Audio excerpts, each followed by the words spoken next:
Assalamualaikum warahmatullahi wabarakatuh. Alhamdulillahirabbil alamin, nahmaduhu wa nasta'inuhu wa nastaghfiruh wa na'udzu billahi min syururi anfusina wa min sayyiati a'malina.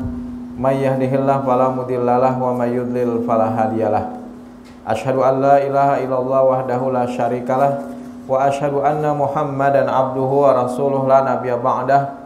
Allahumma salli ala Muhammad wa ala ali Muhammad kama sallaita ala Ibrahim wa ala ali Ibrahim wa barik ala Muhammad wa ala ali Muhammad kama barakta ala Ibrahim wa ala ali Ibrahim innaka Hamidum Majid. Wa qala Allah ta'ala a'udzu billahi minasyaitonir rajim ya ayuhan nasu taqu rabbakumul ladzi khalaqakum min nafsin wahidah wa khalaqa minha zawjaha wa batha minhuma rijalan katsiran wa nisaa'a wattaqullaha alladzi tasaaluna bihi wal arham innallaha kana 'alaikum raqiba. Amma ba'du. Bapak-bapak, ibu-ibu, hadirin wal hadirat, jamaah musalla Miftahul Jannah rahimani wa rahimakumullah. Puji dan syukur marilah bersama-sama kembali kita panjatkan kehadirat Allah Subhanahu wa taala atas limpahan segala nikmat dan karunia-Nya, hidayah serta petunjuknya jualah. Sehingga pada kesempatan di malam hari ini kita sudah memasuki tanggal 15 Rajab 1443 Hijriah. Tidak kurang dari 1 bulan setengah lagi, insya Allah kita akan memasuki bulan yang mulia, Syahrus Siyam atau juga bulan Ramadan. Salawat dan salam semoga senantiasa tercurah kepada Nabi kita Muhammad sallallahu alaihi wasallam beserta keluarga, para sahabat, tabi'in, serta pengikut beliau yang senantiasa istiqamah menjalankan sunnah-sunnah makbulahnya hingga akhir zaman.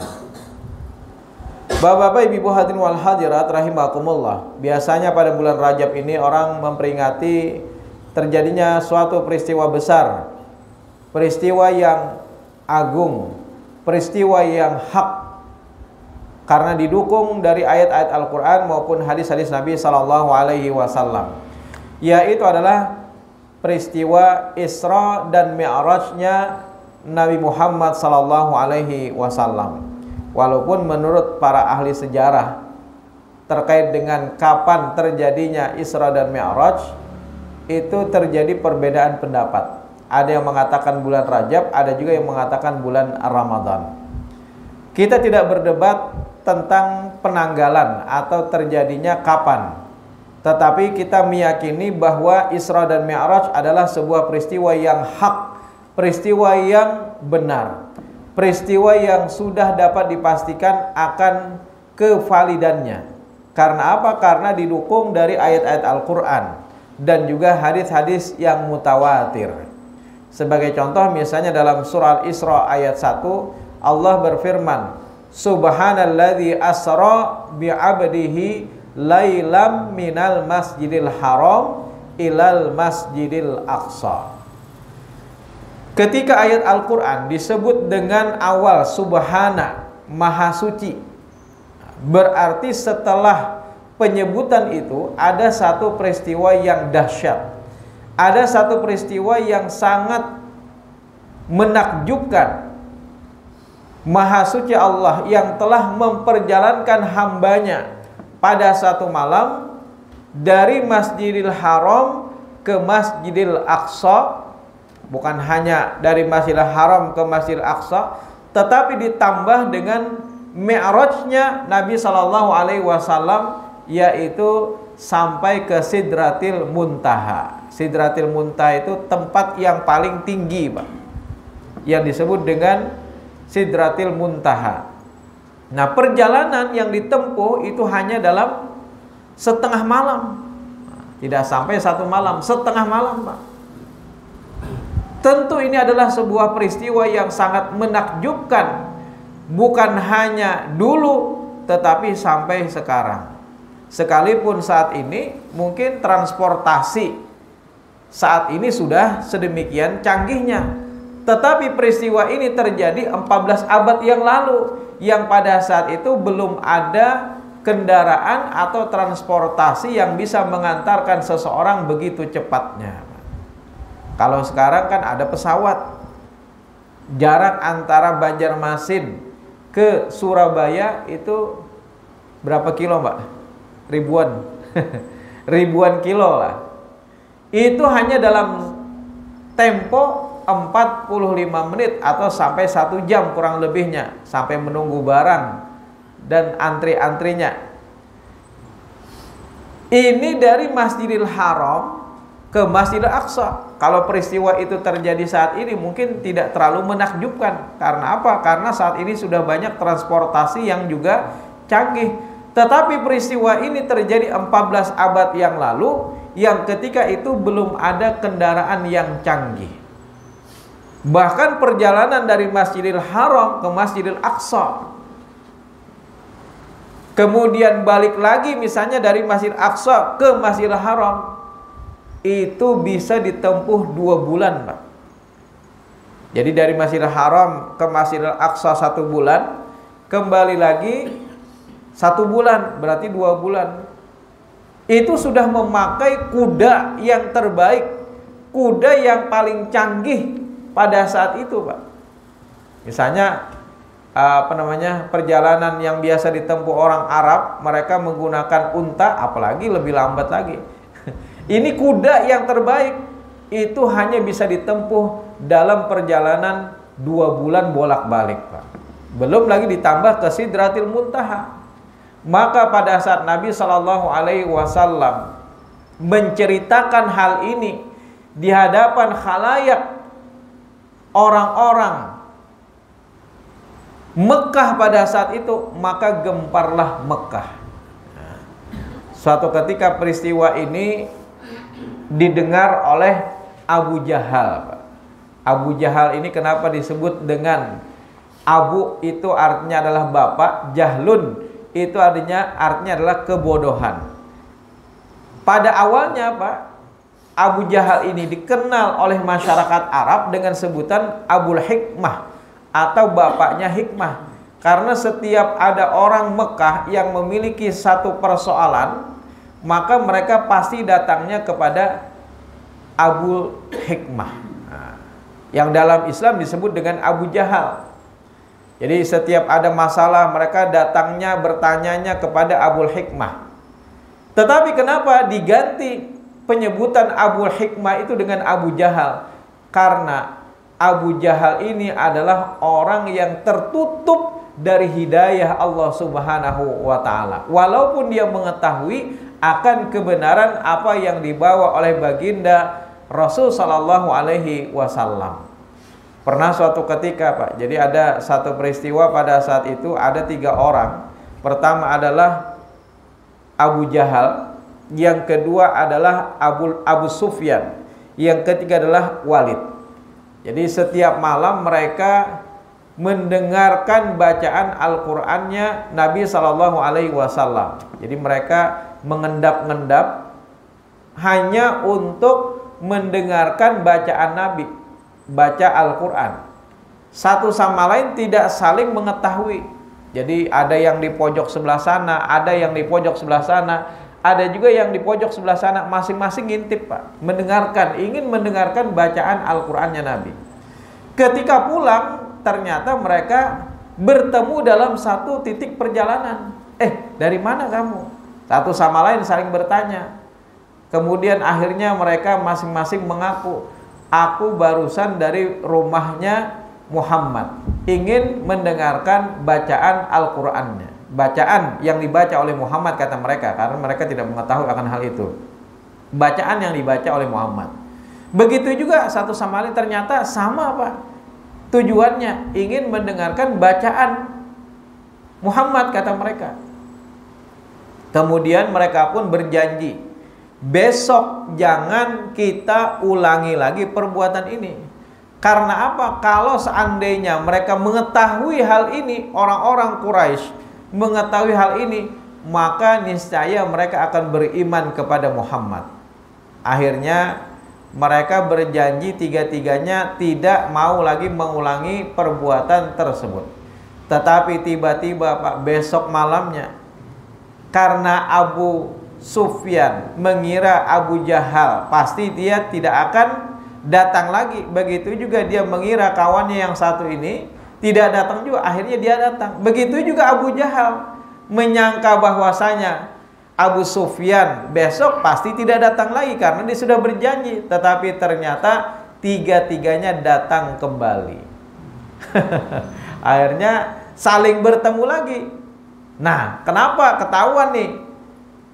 Kita kembali lagi di malam yang kedua. Akhirnya Abu Jahal pun bertanya kepada Abu Sufyan, "Wahai Abu Sufyan, bagaimana pendapatmu dari apa yang dibaca Muhammad?"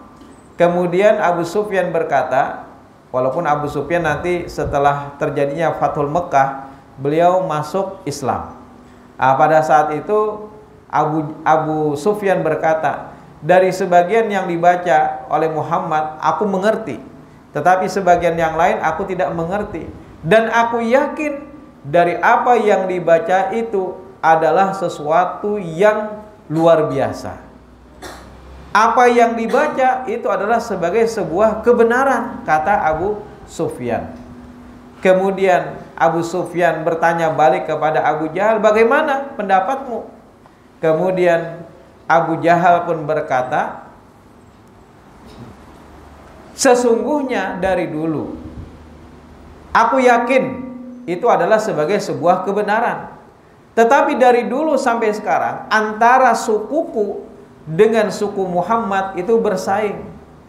Jadi setiap apapun antara sukunya Abu Jahal dengan suku Nabi SAW bersaing. Ketika suku Muhammad itu menyediakan air untuk para jamaah haji, maka sukuku juga tidak mau ketinggalan. Ketika suku Muhammad ada diangkat seseorang yang menjadi seorang nabi, maka kalau seandainya aku dan sukuku beriman, maka berarti sukuku kalah. Ya, jadi ta'assub kesukuan, Pak. Itulah yang akhirnya menghalangi Abu Jahal untuk mengakui kebenaran yang dibawa oleh Rasulullah SAW. Sehingga pada akhirnya sebutan untuk Abul Hikmah itu berubah menjadi Abu Jahlun atau Abu Jahal, yaitu adalah bapaknya kebodohan. Nah, Bapak-bapak, ibu hadirin wal hadirat rahimakumullah, singkat cerita, pada saat Nabi SAW pulang dari peristiwa Isra dan Mi'raj, Nabi duduk-duduk di sekitar Ka'bah pada saat itu. Datang Abu Jahal, wahai Muhammad, kenapa engkau merenung? Kenapa kok engkau, istilahnya apa? Ada sesuatu yang engkau pikirkankah saat ini? Kemudian Nabi SAW pun berkata, wahai Abu Jahal, tadi malam aku mengalami satu peristiwa ini. Nabi ceritakan hal itu. Kemudian Abu Jahal berkata setelah mendengar cerita panjang lebar dari Nabi tentang peristiwa Isra dan Mi'raj, yang dalam benak Abu Jahal peristiwa itu adalah peristiwa yang tidak mungkin terjadi. Dan peristiwa itu kalau diumumkan ke penduduk Mekah, pasti banyak orang yang akan mengingkarinya. Akhirnya Abu Jahal pun menawarkan, wahai Muhammad, maukah aku sediakan panggung untukmu, bahasanya, di atas bukit yang nanti kita bersama-sama naik. Maka ceritakanlah peristiwa itu di hadapan orang-orang atau penduduk Mekah. Akhirnya Nabi SAW pun menceritakan tentang hal itu, dikumpulkan, Pak. Dikumpulkanlah, diumumkan. Jadi setiap ada suatu peristiwa yang besar, setiap ada pengumuman, pasti penduduk Mekah akan berdiri di atas bukit tersebut untuk mengumumkan. Karena bahari itu kededemik lagi, Pak. Akhirnya karena yang naik ini dua orang yang dianggap mulia oleh masing-masing kubu. Dari kubu kaum muslimin yang naik adalah Rasulullah. Dari kubu orang-orang musyrikin atau orang-orang Quraisy yang naik adalah Abu Jahal. Akhirnya mereka pun berkumpul untuk mendengarkan apa yang ingin disampaikan oleh kedua orang ini. Kemudian Abu Jahal pun mempersilahkan kepada Rasul Shallallahu Alaihi Wasallam untuk menyampaikan. Akhirnya Nabi bercerita, tadi malam aku mengalami satu peristiwa yang sangat dahsyat, yaitu aku diperjalankan oleh Allah Subhanahu wa Ta'ala dari Masjidil Haram ke Masjidil Aqsa, kemudian dari Masjidil Aqsa ke Sidratil Muntaha. Nabi diceritakan pada saat itu Nabi dalam perjalanan menuju Masjidil Aqsa. Sampai di Masjidil Aqsa, Nabi SAW masuk ke dalamnya, kemudian memimpin sholat bersama para nabi yang sudah meninggal dunia. Jadi bersama para nabi yang jumlahnya itu ada sekitar 120.000 para nabi, Pak. Kalau Rasul kan jumlahnya hanya 25, tapi kalau Rasul itu jumlahnya banyak, Pak. Yang menjadi penutup para nabi dan Rasul tentu adalah Rasul Sallallahu Alaihi Wasallam. Nabi Muhammad tentunya menjadi khataman nabiin atau penutup para nabi. Nah, akhirnya Nabi menceritakan tentang peristiwa itu. Kemudian Nabi naik dari melakukan Mi'raj. Jadi pada saat itu Nabi menceritakan, aku didatangi oleh malaikat Jibril dengan membawa buraq. Buraq itu adalah sejenis binatang yang tidak lebih besar daripada kuda dan tidak lebih kecil daripada keledai. Yang sekali dia melangkah, namanya juga buraq, Pak. Barkun artinya adalah kilat. Sekali dia melangkah maka sejauh mata memandang. Nah, di dalam riwayat-riwayat hadis diceritakan bahwa buraq itu adalah seperti itu. Tidak ada gambaran buraq misalnya binatang yang memiliki wajah seperti layaknya wanita. Itu cerita bohong, Pak. Bahkan banyak gambar-gambar di rumah-rumah kita pun ya. Kalau pas sayapnya konon katanya memang benar, Pak, tapi yang wajahnya wanita ternyata itu bohong. Itu adalah sengaja dibuat oleh orang-orang yang ingin mendiskreditkan Rasul Shallallahu Alaihi Wasallam, seolah-olah Nabi itu penyuka wanita, senang terhadap wanita, sehingga digambarkan buraq itu berwajah wanita. Padahal tidak benar. Tidak ada dalam riwayat hadis-hadis yang menggambarkan buraq demikian. Jadi buraq itu adalah binatang yang tidak lebih besar daripada kuda dan tidak lebih kecil daripada keledai, yang sekali melangkah maka sejauh mata memandang. Nah, pada saat itu Nabi Shallallahu Alaihi Wasallam kemudian melakukan Mi'raj. Nabi Mi'raj naik sampai di langit pertama. Nabi bertemu dengan Nabi Adam. Bismillah. Di langit kedua Nabi Shallallahu Alaihi Wasallam bertemu dengan Nabi Isa dan juga Yahya, sampai bertemu dengan Nabi Idris, kemudian Nabi Yusuf, sampai dengan Nabi Musa, sampai terakhir di langit yang ketujuh Nabi Shallallahu Alaihi Wasallam bertemu dengan Nabi Ibrahim alaihi salam, Abul Anbiya, atau juga bapaknya para nabi, yang pada saat itu sedang bersandar di Baitul Ma'mur, atau juga satu tempat yang dimasuki oleh para malaikat setiap harinya, Pak. Setiap yang masuk keluar tidak pernah kembali lagi, Pak. Saking banyaknya jumlah malaikat. Jadi Baitul Ma'mur itu tempat yang luas, masuk para malaikat, kemudian setelah itu mereka beribadah, keluar dari tempat itu tidak pernah kembali lagi. Nah, kemudian pada saat itu Nabi Shallallahu Alaihi Wasallam menceritakan bahwasanya beliau diperlihatkan akan surga, diperlihatkan akan neraka, ini itu dan sebagainya, sampai akhir, Pak. Nabi menceritakan hal itu di kalangan masyarakat atau penduduk Arab.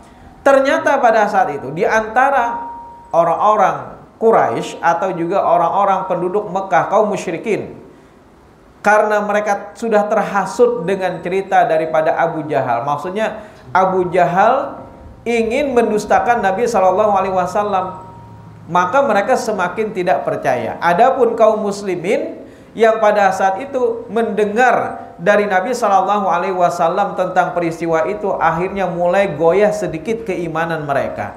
Mereka hampir tidak percaya akan peristiwa itu. Kemudian apa kata Abu Jahal bersama dengan kawan-kawannya? Hari ini agama Muhammad telah hancur. Agama yang telah dibawa Muhammad telah musnah hari ini. Tetapi kata mereka, tinggal ada satu orang lagi. Apabila kita mampu untuk melemahkan satu orang ini dengan peristiwa yang terjadi, maka hancurlah agama yang dibawa oleh Muhammad, kata Abu Jahal. Akhirnya mereka pun berbondong-bondong menuju rumah Abu Bakar, yang pada saat itu Abu Bakar sedang berada di kebun kurmanya. Kemudian Abu Bakar menemui Abu Jahal dan kawan-kawannya. Kemudian Abu Jahal langsung bercerita tentang apa yang terjadi pada diri Nabi Shallallahu Alaihi Wasallam. Sudah, kata Abu Bakar? Ya, sudah. Percayakah engkau, wahai Abu Bakar, dengan peristiwa itu? Jangankan peristiwa itu, kata Abu Bakar, bahkan yang lebih dahsyat daripada itu, seandainya yang menceritakan itu adalah Nabi Muhammad, maka aku akan pasti percaya.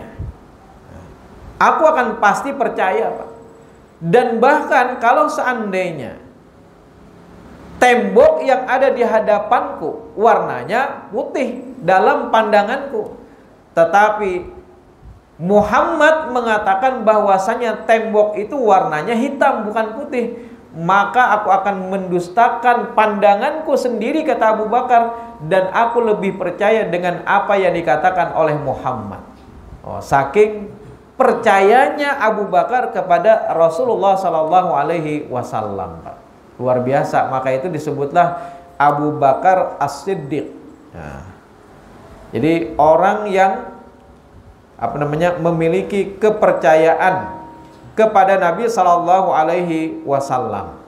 Nah, Bapak-bapak, Ibu hadirin wal hadirat rahimakumullah. Kemudian akhirnya Abu Bakar pun menemui Nabi Sallallahu Alaihi Wasallam yang pada saat itu sedang berada di tengah-tengah orang-orang atau penduduk Mekah pada saat itu. Kemudian Abu Bakar berkata, wahai Rasulullah, benarkah apa yang engkau katakan, bahwasanya engkau telah mengalami peristiwa ini sebagainya? Benar, wahai Abu Bakar. Maka Abu Bakar pada saat itu, saksikanlah, kata Abu Bakar, sesungguhnya orang ini berkata benar, berkata hak.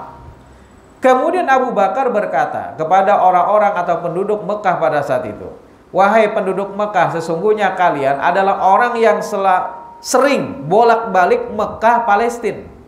Kalian tentu mengetahui bagaimanakah bentuk daripada Masjidil Aqsa. Sementara Muhammad, Rasulullah, itu tidak pernah sekalipun, Pak, kecuali hanya pada peristiwa Isra dan Mi'raj saja. Beliau datang ke Masjid Aqsa, sebelumnya belum pernah. Sedangkan penduduk Mekah yang senantiasa berdagang bolak-balik Mekah, Palestina, itu mereka sudah mengenal bagaimana bentuk daripada Masjid Aqsa. Maka itu kata Abu Bakar, kalian adalah orang yang mengenal bagaimana bentuk daripada Masjid Aqsa. Sekarang kalian menjadi saksi. Jikalau apa yang diceritakan oleh Muhammad itu benar, maka tolong kalian katakan tentang kebenaran itu. Tetapi apabila yang diceritakan oleh Muhammad itu ternyata salah atau keliru, maka kalian bisa mengatakan bohong. Akhirnya Nabi Shallallahu Alaihi Wasallam pun dinampakkan oleh Allah akan bentuk daripada Masjidil Aqsa. Kemudian akhirnya Nabi pun mampu bercerita bahwasanya Masjidil Aqsa ini seperti ini, seperti ini, seperti ini bentuknya. Kemudian pintunya berapa buah, tiang-tiangnya, secara detail Nabi Shallallahu Alaihi Wasallam mampu menceritakan tentang bagaimanakah Masjidil Aqsa. Setiap Nabi menceritakan, maka penduduk Mekah pun mengatakan ya, sampai akhir cerita. Semuanya tidak ada satupun yang keliru. Nabi Shallallahu Alaihi Wasallam menceritakan dengan detailnya. Bapak-bapak, Ibu hadirin wal hadirat rahimani wa rahimakumullah. Kemudian terakhir. Jadi sampai ke cerita dulu. Jadi pada saat itu Nabi Shallallahu Alaihi Wasallam menerima perintah untuk melaksanakan sholat 50 waktu dalam sehari semalam, Pak.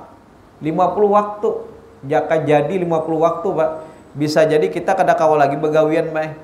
Bisa jadi kita kada kawal lagi turun ke kantor, kada kawal lagi turun ke toko berdagang. Aktivitas lain mungkin tidak bisa lagi kita lakukan jika pada saat itu 50 waktu jadi, Pak. Tetapi pada saat Nabi turun bertemu dengan Nabi Musa pun mengatakan kepada Rasul, wahai Muhammad, mintalah keringanan kepada Allah untuk umatmu. Akhirnya Nabi pun balik, kemudian dikurangi, kemudian bertemu lagi dengan Nabi Musa, minta kurangi wahai Muhammad lagi, karena sesungguhnya umatmu tidak akan mampu. Akhirnya Nabi balik kembali sampai akhirnya 5 waktu, Pak.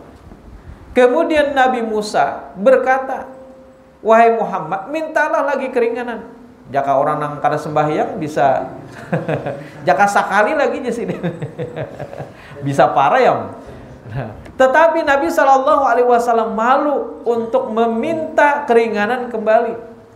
Tetapi ada suara dari langit, wahai Muhammad, sesungguhnya apabila umatmu melaksanakan 5 waktu, maka itu sama dengan 50 waktu, Pak. Jadi pahalanya itu tetap sama.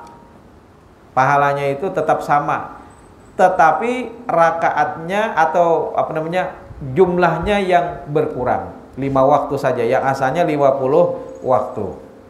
Tetapi pahala yang diterima oleh kita umat Nabi Muhammad SAW itu semisal dengan 50 waktu. Nah, Bapak-bapak, Ibu hadirin wal hadirat rahimani wa rahimakumullah. Singkat cerita dari peristiwa tadi, akhirnya di antara sebagian kaum muslimin yang pada saat itu mulai goyah dengan awal cerita dari Nabi SAW tentang peristiwa itu. Setelah Abu Bakar datang, maka akhirnya kaum muslimin kembali dikuatkan keimanannya. Sementara di kalangan masyarakat Arab, masyarakat Mekah pada saat itu, mereka ada sebagian yang mulai percaya kepada peristiwa yang diceritakan oleh Nabi SAW. Jadi sebagian di antara mereka bahkan ada yang membenarkan apa yang diceritakan oleh Rasul SAW. Kemudian sebelum pulang orang-orang atau penduduk Mekah, Nabi SAW pun ingat akan ada satu peristiwa pada saat beliau tadi Isra dalam perjalanan. Beliau melihat, Pak, pada saat itu ada rombongan yang sedang menuju Mekah. Jadi kata Nabi, 2 hari lagi rombongan itu akan masuk kota Mekah. Tanyakan saja kepada mereka, apakah betul mereka adalah rombongan yang berasal dari Palestina. Jadi mereka itu dalam perjalanan, Nabi melihat dari atas, yang kebetulan pada saat itu mereka kehilangan untanya, Pak. Tetapi Nabi melihat dari atas bahwasanya unta mereka sedang berada di bukit. Di bukit apa gitu. Nah, lalu Nabi menyebutkan, wahai rombongan, sesungguhnya, karena orang di atas itu biasanya melihat, Pak, melihat orang yang ada di bawah. Nabi berkata, unta kalian sedang berada di bukit A, carilah unta itu. Akhirnya mereka pun mencari. Mereka tidak tahu dari mana asal suara itu, tetapi mereka mendengar. Kata Nabi, 2 hari lagi mereka akan datang masuk kota Mekah ini. Tanyakan saja kepada mereka, apakah mereka adalah rombongan dari Palestina. Kemudian apakah mereka dalam perjalanan tadi kehilangan untanya. Kemudian mereka akhirnya menemukan untanya. Akhirnya ditunggu-tunggu pada 2 hari kemudian penduduk Mekah itu sudah berkumpul di gerbang kota Mekah. Ternyata dari jauh ada terlihat rombongan yang sedang menuju Mekah.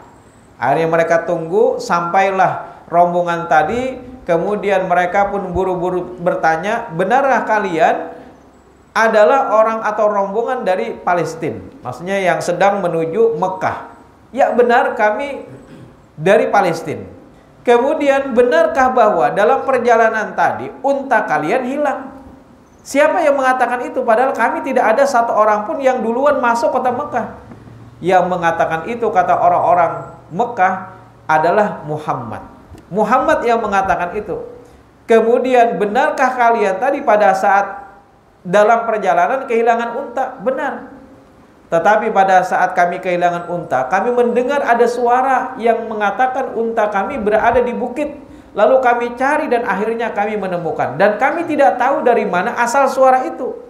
Akhirnya pada saat itu penduduk Mekah semakin yakin Pak tentang peristiwa Isra dan Mi'rajnya Nabi besar Muhammad sallallahu alaihi wasallam. Nah, jadi dari peristiwa Isra dan Mi'raj kita mengakui bahwasanya peristiwa itu adalah peristiwa yang hak, sekalipun terjadi perbedaan pendapat tentang kapan terjadinya. Ada yang mengatakan di bulan Rajab, ada juga yang mengatakan di bulan Ramadan. Tetapi dari peristiwa yang sangat besar, peristiwa yang sangat menakjubkan ini, ada perintah Allah Subhanahu wa taala yang dipikulkan kepada kita manusia atau umat Islam, yaitu adalah perintah salat. Yang perintah itu langsung Allah yang mengatakan atau berfirman pada saat Nabi Shallallahu Alaihi Wasallam Isra dan Mi'raj. Kalau perintah yang lain Pak, ibadah lain, puasa itu didasarkan kepada wahyu, melalui perantara wahyu. Kemudian haji juga demikian, zakat juga demikian. Tetapi sholat ini adalah Allah yang langsung berhadapan dengan Nabi Shallallahu Alaihi Wasallam memerintahkan tentang sholat 5 waktu dalam sehari semalam. Nah, oleh karena itulah mari sama-sama kita utamakan ibadah sholat kita. Bagaimana kita berusaha untuk mencapai kesempurnaan di dalam sholat, kehusyuan di dalam sholat. Maka itu yang paling penting untuk sama-sama kita pelajari, misalnya adalah tuntunan ibadah salat yang sesuai dengan apa yang dituntunkan oleh Nabi sallallahu alaihi wasallam. Awwalu ma yuhasabu bihil abdu yaumal qiyamah as-shalah. Yang pertama kali nanti akan dihisab dari diri seorang hamba itu adalah salatnya. Fa in salahat, salahat sairu amali. Apabila salatnya baik, bagus, maka niscaya baguslah seluruh amalnya. Bahkan jaminan Allah Pak, inna salata tanha anil fahsya'i wal munkar. Sesungguhnya salat itu akan dapat mencegah seseorang daripada perbuatan keji dan mungkar. Jadi filter dari semua perbuatan manusia itu adalah salat. Maka itu Nabi memerintahkan kepada kita, keluarga kita, muru auladakum bis shalah wa hum abna'u sab'i sinin. Perintahkanlah anak-anakmu untuk mengerjakan sholat ketika mereka berumur 7 tahun. Wadribuhum alaiha wahum abna'u ashrin. Dan pukullah mereka dengan pukulan yang tentunya tidak membahayakan secara fisik Pak ya. Apabila mereka sudah berumur 10 tahun, ternyata mereka masih enggan untuk melaksanakan sholat. Jadi ada golden age-nya, masa emasnya dalam kita mendidik anak-anak kita, yaitu adalah dari umur 7 sampai 10 Pak. Nah ini masa emasnya. Kalau terlewat dari masa itu, maka akan semakin sulit kita memerintahkan keturunan-keturunan kita mengerjakan yang namanya sholat. Cuma jangan putus asa Pak. Jadi pertama kita didik, kita bina, kita bawa ke masjid, kita ajak mereka untuk mengenal sholat berjamaah, mengenal masjid. Jadi jangan disangiti Pak. Anak-anak begayaan di masjid itu biasa. Cuma bagaimana kita kasih pengertian. Sekali begayaan, besok mudah-mudahan kita kasih pengertian tidak lagi. Jadi bahkan anak-anak itu kalau misalnya dia sudah bisa stay, maksudnya bisa berada di tempat, kadang buka ke sana kemari, maka bisa saja kita tempatkan di tengah-tengah kita, dan itu insya Allah tidak memutuskan saf. Tetapi kalau masih buka-buka ke sana kemari, maka kalau bisa kita ajak mereka itu hanya di pojok-pojok saja Pak. Jadi di pojok supaya orang-orang tua yang sedang sholat juga tidak terganggu. Jadi penting bagaimana kita memberikan pendidikan, arahan, contoh kepada mereka dari semenjak dini. Bahkan ada masjid di Yogyakarta, Masjid Joko Karian, pembinanya Ustadz Jazir. Kata beliau, anak muda itu apa yang mereka mau dulu. Jadi jangan kita harap mereka misalnya langsung mengerjakan sholat secara benar. Ajak dulu mereka ke masjid. Maka itu oleh Ustadz Jazir, kalau anak-anak muda itu biasa misalnya mereka perlu wifi, sediakan di masjid wifi. Kalau anak-anak muda itu pengennya kegiatan apa, sediakan di masjid. Supaya apa? Paling tidak pada saat mereka berkegiatan, azan berkumandang, maka mereka akan sholat. Ada break dulu. Mereka perlu lapangan misalnya di sekitar masjid. Lapangan apa hendak? lapangan tenis meja kah, bulu tangkis kah, silahkan. Tapi pada saat berkumandang azan, maka break, mereka akan masuk ke dalam masjid untuk melaksanakan ibadah sholat. Kalau sekarang karena kafe-kafe yang menyediakan wifi, itu kan akhirnya mereka stay-nya atau begananya di tempat-tempat demikian, itu bukan di masjid. Jadi penting bagi kita bagaimana membiasakan mereka mengenal terlebih dahulu. Bahkan kalau kita ingin keturunan kita adalah keturunan yang senantiasa menegakkan sholat, maka biarkan mereka berkegiatan di masjid. Entah remaja masjid atau apa saja, ya kita sebagai orang tua tinggal memfasilitasi saja kegiatan-kegiatan tersebut. Tinggal kita membiayai sajalah. Misalnya adakan sunatan massal atau apa saja. Yang penting mereka senantiasa berada di lingkungan masjid, lingkungan yang baik. Nah, Bapak-bapak, Ibu hadirin wal hadirat rahimani wa rahimakumullah, ada seorang ibu tadi, dia senantiasa menyuruh anaknya salat, Pak. Tapi anaknya ini ya itu, Bang, kadang-kadang mau, kadang-kadang tidak. Pada saat ibunya memerintahkan dia mau, tapi pada saat ibunya jauh, maka dia tidak mengerjakan salatnya. Tetapi ibu ini tidak putus asa, senantiasa mendorong, memerintahkan. Tetapi itulah anaknya, Pak. Tapi ada satu yang selalu dilakukan oleh sang ibu ini, yaitu adalah dia berdoa kepada Allah dengan doa Rabbij'alni muqimas shalah wa min dzurriyyati. Ya Allah, jadikanlah diriku dan juga anak keturunanku, generasiku menjadi orang-orang yang senantiasa menegakkan salat. Nah, ternyata pada saat anak itu sudah masuk kuliah, Pak, berubah, Pak. Ada perubahan yang nampak pada diri anak tersebut, Pak. Ini berarti doa orang tua itu adalah doa yang pasti diijabah oleh Allah Subhanahu wa taala. Ada dalam surah Ibrahim ayat 40 atau 50. Rabbij'alni muqimas shalah wa min dzurriyyati. Nah, kemudian bagi kita yang istilahnya sudah melaksanakan ibadah sholatnya, maka tentu kita ingin ibadah sholat yang kita lakukan adalah ibadah yang memenuhi standar, memiliki kualitas sebagaimana yang dicontohkan oleh Rasul Sallallahu Alaihi Wasallam. Sesungguhnya kata Nabi, innal abda layan sarifu min salatihi wa ma kutiba lahu minha illa usyruha. Sesungguhnya seorang hamba setelah dia sholat, tidaklah dituliskan baginya kecuali hanya 1/10 daripada sholatnya. Jadi kualitas sholat kita masing-masing bisa beda, Pak. Antara makmum, antara imam dan makmum, antara makmum dengan makmum bisa jadi berbeda. Ada orang yang hanya mendapatkan 1/10 dari sholatnya, autus oha, atau juga hanya mendapatkan 1/9, au thumnuha 1/8, au subuha 1/7, au sudusuha 1/6, au khumsuha 1/5, au rub'uha 1/4, au thuluthuha 1/3, au nisfuha setengah daripada sholatnya. Nah, bagaimana kita ingin kualitas ibadah sholat kita? Karena tadi menentukan filter dari semua perbuatan kita itu adalah sholat.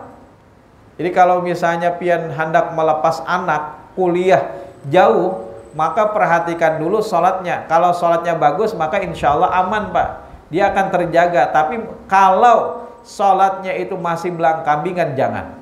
Karena apa? Karena di luar sana pengaruh-pengaruh negatif luar biasa besarnya. Karena janji Allah, inna sholata tanha anil fahsya'i wal munkar. Sesungguhnya sholat itu akan dapat mencegah seseorang daripada perbuatan keji dan mungkar. Tapi kalau seandainya sholatnya aja belang-kambingan, bagaimana sholat itu menjadi filter baginya? Tetapi insya Allah kalau orang itu, anak itu sholatnya sudah bagus, Pak, kemanapun pian lepas, mau ke Jawa kah, mau ke luar negeri kah, maka insya Allah ada filter dalam diri anak itu, yaitu adalah sholatnya. Nah, jadi sholat ini menjadi faktor yang sangat penting, faktor yang paling utama pada diri seorang muslim. Bagi kita yang sudah sholat berjamaah apalagi misalnya, maka bagaimana kita mengupayakan salat yang kita lakukan itu adalah yang menyesuaikan atau mencontohi kepada apa yang dilakukan oleh Rasulullah Sallallahu Alaihi Wasallam. Sehingga hadirnya kita di kajian-kajian ilmu seperti ini menjadi suatu tambahan ilmu bagi kita semua untuk bisa misalnya kajian pertama dari takbir sampai sujud misalnya. Setelah itu nanti sujud sampai salam. Kemudian ada lagi penceramah yang lain mengulang kaji tentang sholat. Agar apa? Agar sholat yang kita lakukan senantiasa ada perbaikan menuju kualitas sesuai dengan apa yang dicontohkan oleh baginda Rasul Sallallahu Alaihi Wasallam. Yang dulu misalnya kita sholat hanya ujar-ujar, bahkan ada nang Allahu Akbar baik kayak ini. Karena ujar-ujar tadi kan, hanya mendengar sholat itu seperti ini, hanya mendengar aja, dalilnya kan ada. Nah, tetapi setelah kita hadir di kajian ilmu yang lain, ternyata menyampaikan hadis-hadis Nabi, bagaimana Nabi takbir, bagaimana Nabi ruku, bagaimana Nabi sujud dan segala macamnya, akhirnya kita bisa mengetahui. Demikian yang bisa saya sampaikan pada kesempatan di malam hari ini. Mudah-mudahan bermanfaat bagi kita dalam momen Isra dan Mi'raj Nabi Sallallahu Alaihi Wasallam. Mudah-mudahan momen ini mengingatkan tentang bagaimana kita dapat meningkatkan kualitas ibadah salat kita khususnya. Subhanakallahumma wa bihamdika asyhadu an la ilaha illa anta astaghfiruka wa atubu ilaik. Wassalamualaikum warahmatullahi wabarakatuh.